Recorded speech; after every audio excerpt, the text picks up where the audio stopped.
বনগাঁয় শ্বশুর বাড়ি করতে আমার বয়েই গেছে। কে তোমার বনগাঁর মেয়ে দিচ্ছে?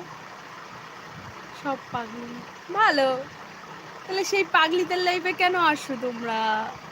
সেই তো ঘুরতে ঘুরতে পাগলিদের লাইফ গুলোতে সেই বসে থাকো। বনগাঁর মেয়ে পাগলি, ভালো।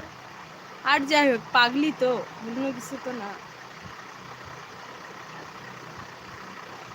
আর কলকাতার ছেলেগুলো সব হচ্ছে চিটিংবাজ। আমাদের একটা স্ক্রু ঢিলা আর ওদের মাথায় সব কটাই স্ক্রু ঢিলা।